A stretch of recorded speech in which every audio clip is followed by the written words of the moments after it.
Because that's I remember you put up a clip on that, and you call it the ego-driven fear, to unstoppable inspiration. Yeah, Yes. So Yeah, it's very much ego driven. You're absolutely right. yeah, Yeah, yeah, it's my mind saying, "Oh my gosh, mm, look, that perfect image you're trying to live with, you try to perform towards, that mm, now is needs to be broken, and that's a very scary thing."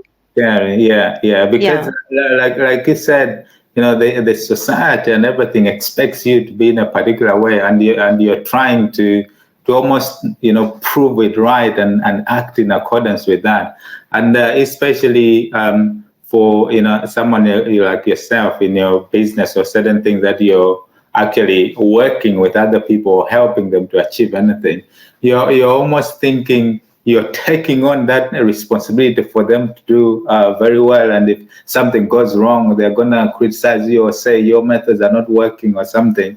But the key is to understand that everyone is driven by their own burning desire. You can only do so much. Yeah?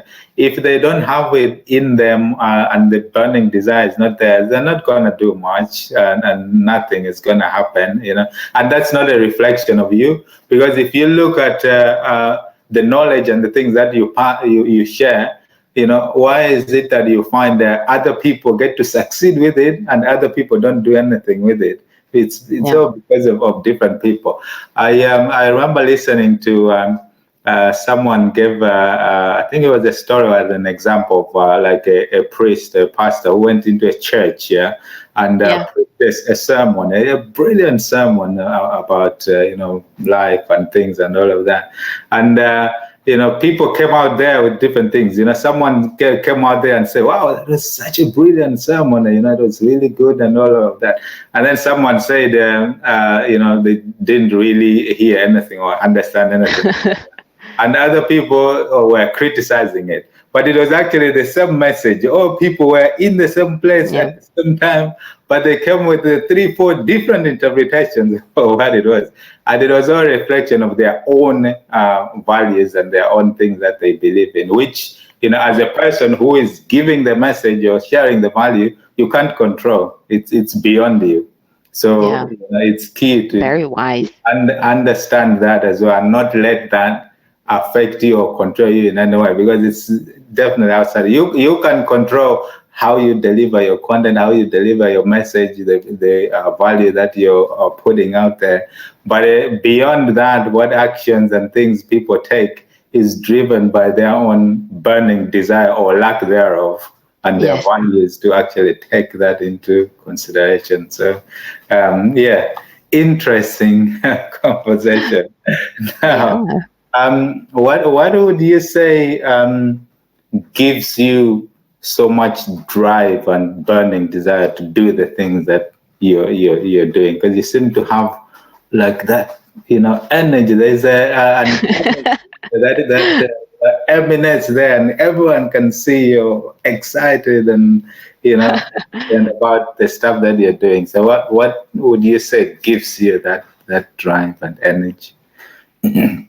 Yeah, that's I'm sure my husband would agree with you. He asks me this question all the time. Yeah. What? One more thing? I had enough, even when we're on holiday. I can't go on one more tour. Yeah. Mm. um, so for me, I think that's something I ask myself quite Mm. often as well. Even I think it probably started through something that's not so positive.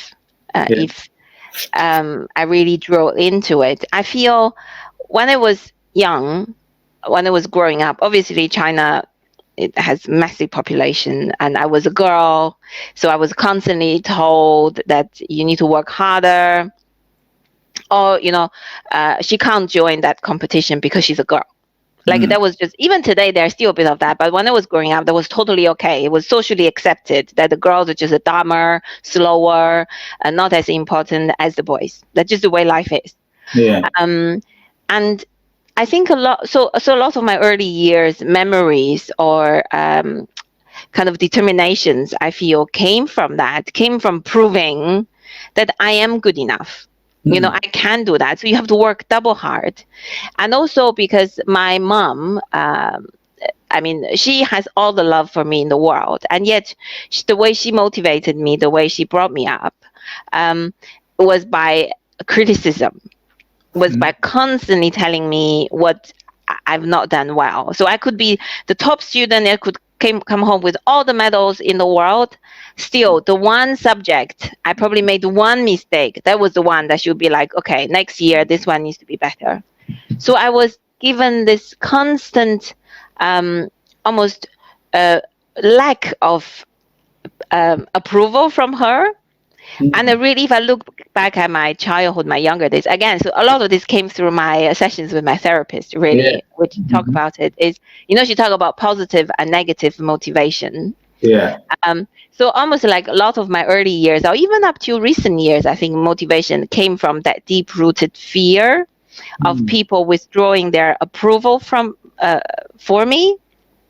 And that's actually not very healthy, because now that my mom's not, she's still alive, obviously her voice is not there anymore. I've replaced it with my own voice. Yeah. Yes, you've done all of this, but there was just that one more thing you didn't do right. Now you have to go work on that. Oh, yes, you've done all of that, but look, after that, you still could do this. You've made this 100 million, this deal, but look, who and who has done the other deal and made 200 million. So now you need to go and, so it was this never ending pursuit of something you will never be able to get, because the moment you do something, the next thing comes along. Yeah. So that gave me a lot of my energy, and something I'm actually actively working on right now at this very moment is to help myself to turn that into a more positive motivation. It's instead of being motivated by fear about the constant need to do the next thing, is to really define a goal, a direction, but not making success as the achievement of that goal, but making success the movement, the progress towards that goal. Do you see what I mean? So instead of getting to that point, success now lies in the process of moving in the right direction. Yeah. So it's really every day celebrate small success, saying, I've done this, that's great. You are moving in the right direction, so you can live with a sense of peace. I have to say I'm definitely not there yet, because this kind of way of life is very deep rooted, and I almost see myself displaying some of those behaviors with my children. Yeah. You tell yourself I'll never turn into my mom, and then you catch yourself at the moment saying, oh my gosh, I sound just like her. So coming back to your question, Alex, where I got my energy, my motivation from, I think it came from that. It came from the need to prove myself that I am good enough. But now I'm trying to transform that into finding my purpose, which I do definitely find in launching this course a few months ago, and this the coaching, the mentoring, the mentees, the people I'm mentoring. And I am receiving, really, I think I get more out of these mentoring groups, these courses, than the people on them. If any of you listening is on them, because it gave me such a sense of inspiration, such a sense of value and contribution and sharing what I can share, having had a very privileged experience of working in one of the kind of biggest or best organizations, I really believe. And that has given me this positive motivation to go and do more, to be more, to develop myself, to learn more, not just about how to do business, but how to coach, how to teach, which is, I can tell you that, it's a complete different set of skill set. My own mentor was telling me, when I started, I can't wait, in my typical, I cram this technical knowledge, how to do this, how to do that, get people to take, and he said, that's not how you get people to do things. It doesn't work that way. So coaching is another skill set over and above the technical skills. Anyone who wants to teach, wants to share, have to learn. So I'm working on that. But ultimately, I feel what's giving me my drive at this very moment is really the motivation, or the feeling, the sense of contribution and adding value to other people.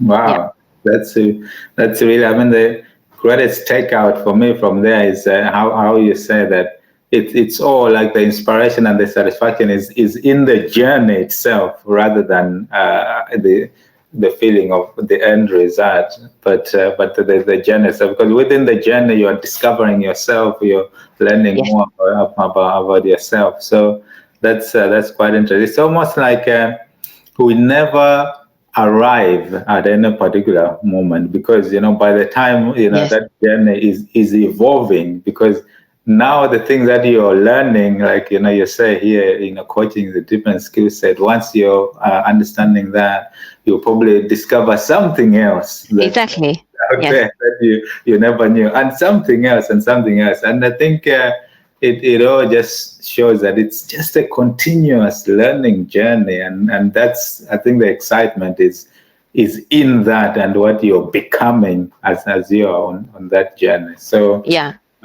yeah, cool. So some quick fire questions.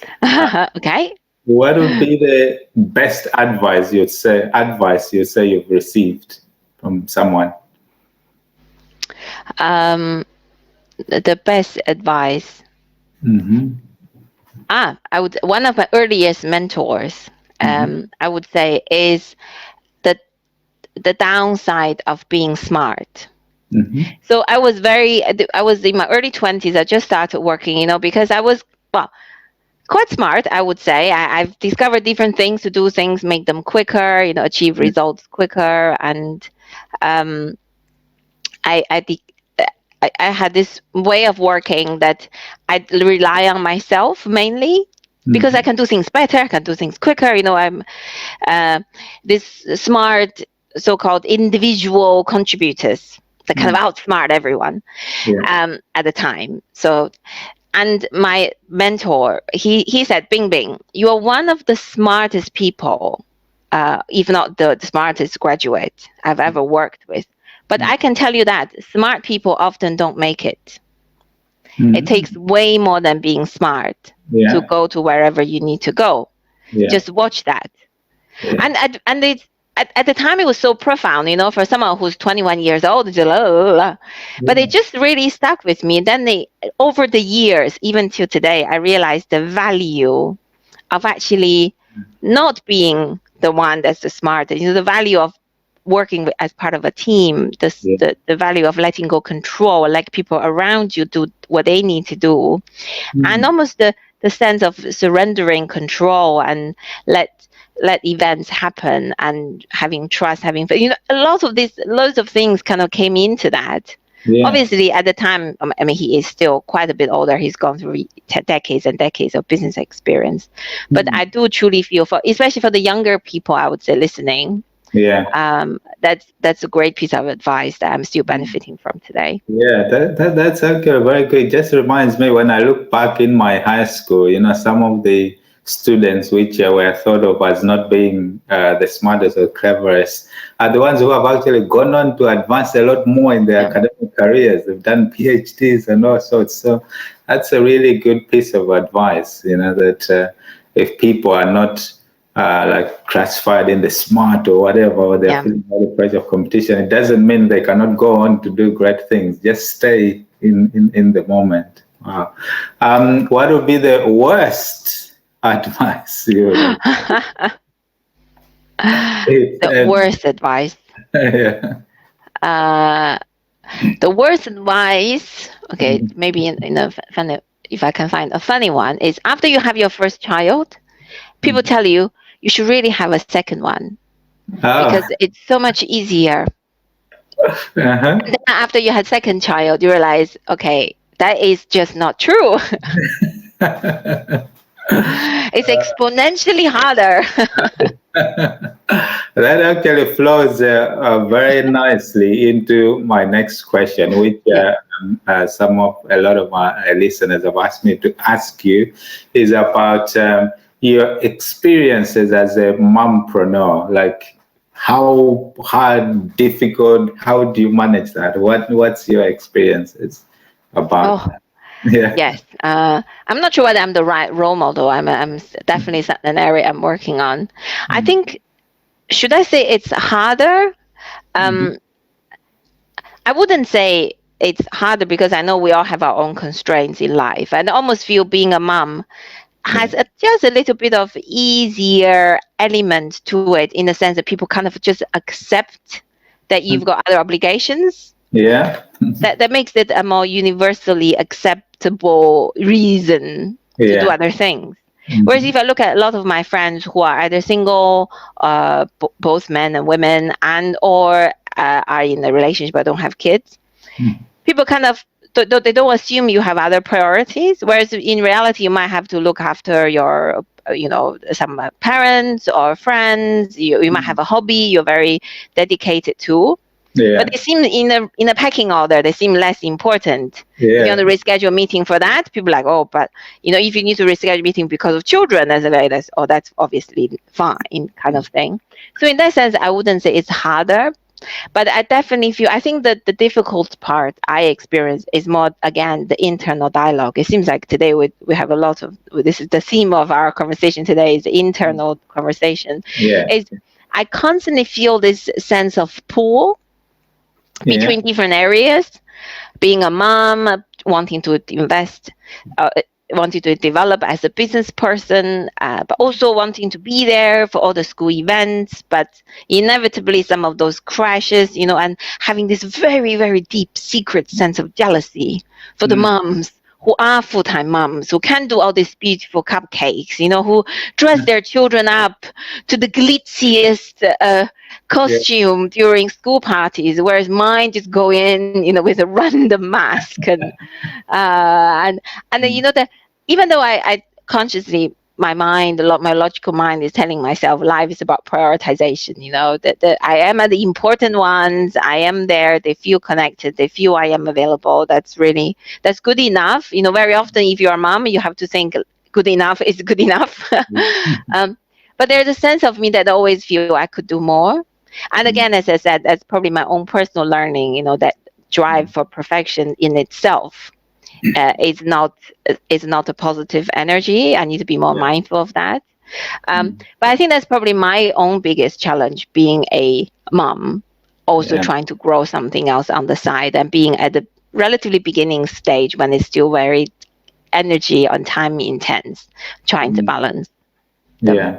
Yeah. Ah, good. Thanks for sharing that. Now, another question I've been asked to ask as well from a female point of view is: do you find it's particularly harder to do business as a female, for example? Do you have to to work extra harder for certain things, or are other things easier being a woman, or not? What has been your experience?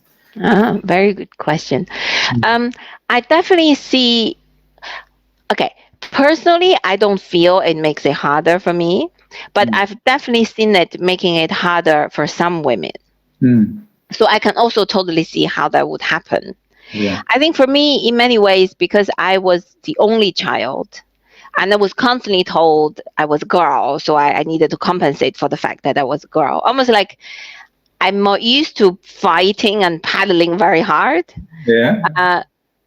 So in that sense, coming into a workplace where we all know, we all read this in the papers, the rules, the systems were very much, they were set up by men, therefore they work much better than the men's mentality, men's way of working, and hence it's harder for women to fit in. So that itself, I didn't go through the shock, I would say. So probably for me then, that was the good thing, the positive thing.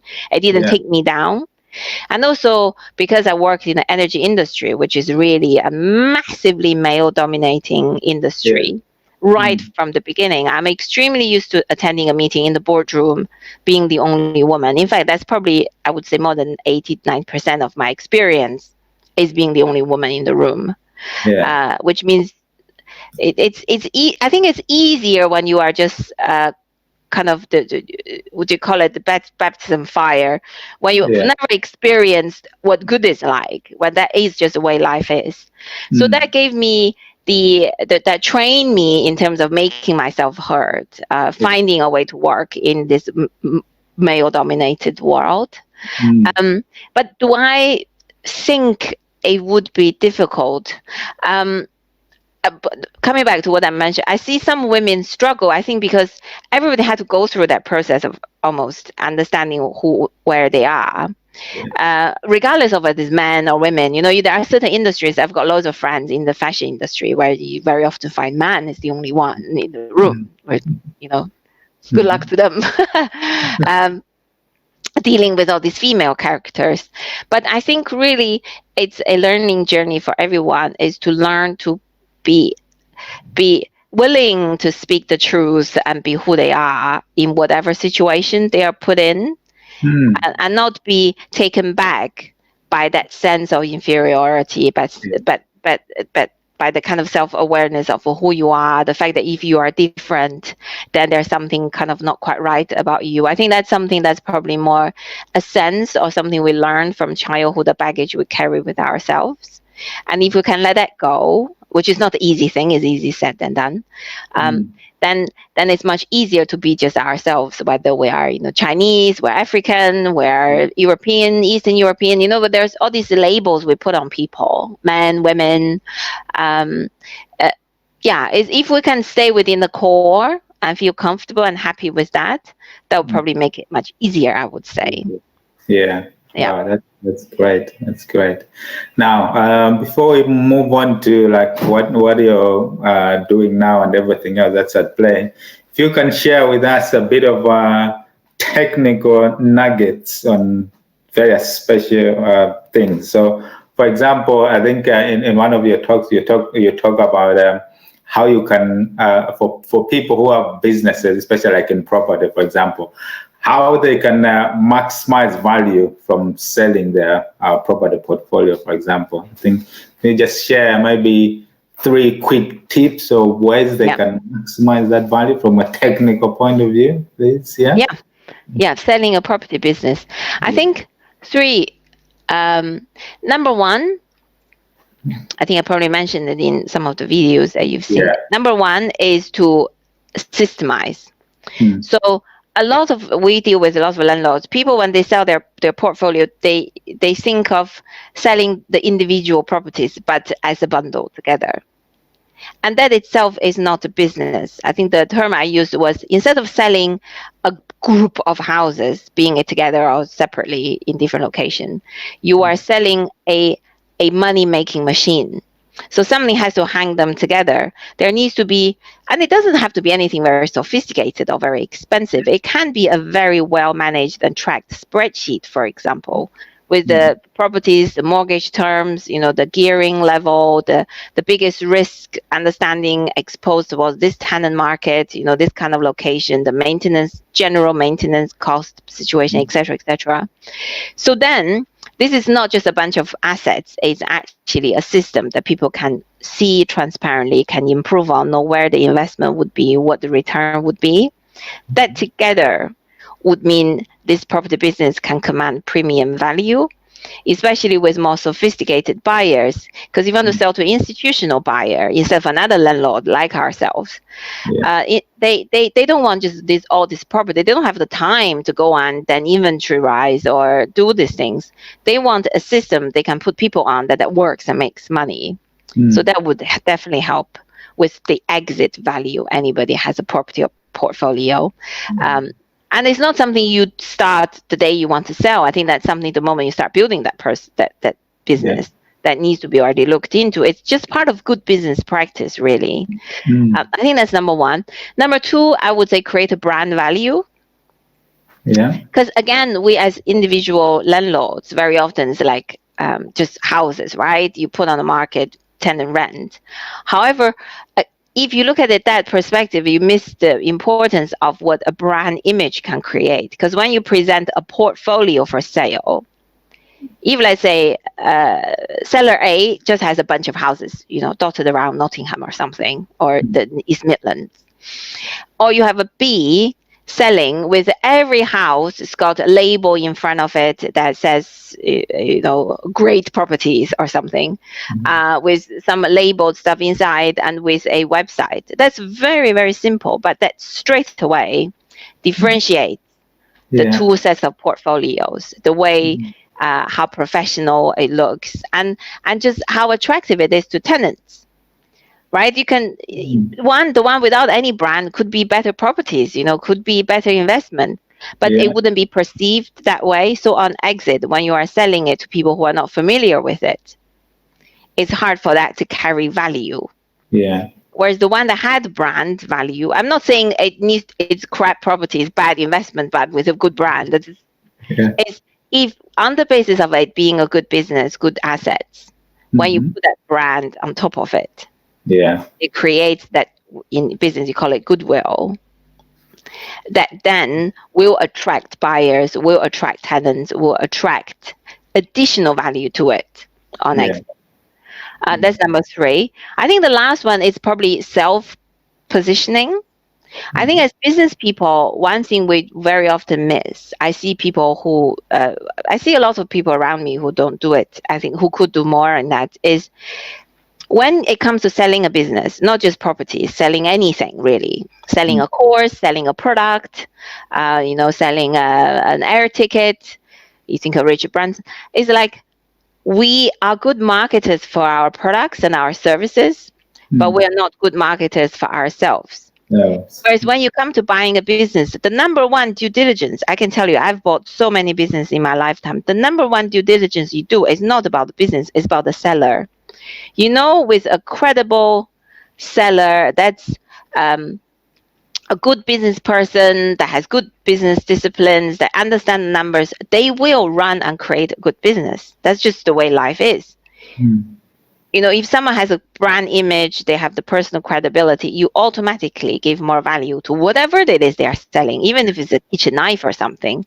You can, the same knife, if Jamie Oliver is selling it to you, or my mom is selling it to you, you pay more to Jamie Oliver, even though it could be the same knife.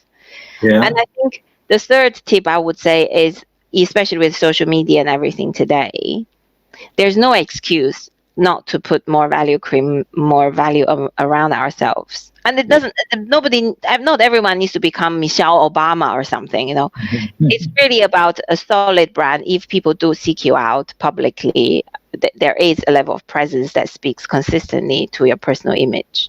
Those 3 tips. Yeah, wow, those are real good golden nuggets in those.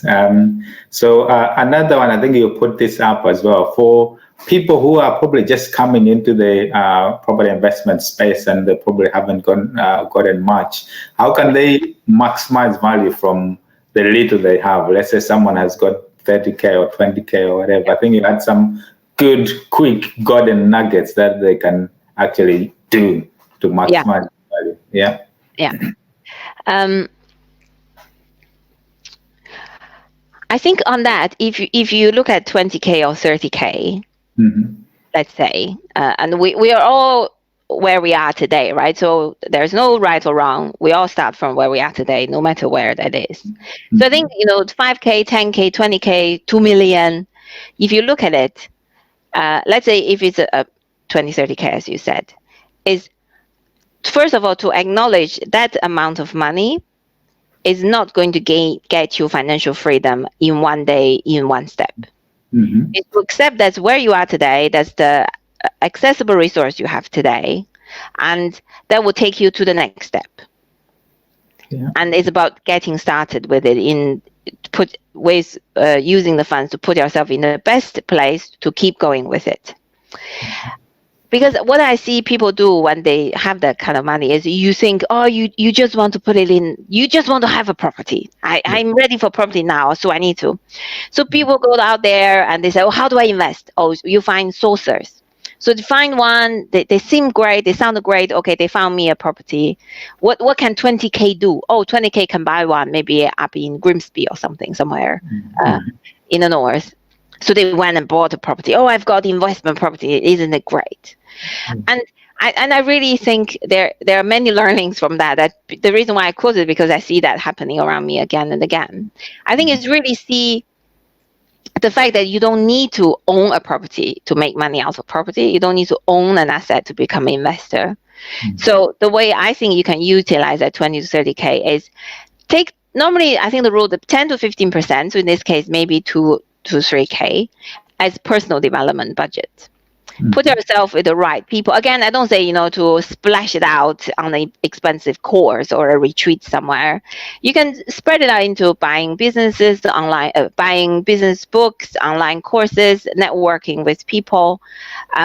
Really grow your mind, grow your awareness, grow your knowledge. That's number one. Um, and that's probably bucket number one. And however much people want to put on it, depending on their personal situations and circumstances. And number two, I think, is to whatever else that's left is to spread them. Rather than put everything in one deal, be constrained by that. So where can I buy a property with this money? That's what a lot of people start from. Then you are automatically constrained. And in that sense, I think people that had a little money, or like 5, 10, I don't want to use the word little because little is very different for all of us. Let's say people have 5, 10, 20K, 20, 30K. Is even worse off than people that has got nothing or are in debt. Because when you have nothing, you have no choice but to be very resourceful, but to look at every possibility. But people that had some money, but not billions, kind of all of a sudden get pigeonholed into what can be afforded by that amount. So it's really open the mind, open the awareness to say, okay, I've got this amount of money. How can I spread my risk? Let's say I have 20K. Instead of putting them all in one deal, I need to split it 3 ways.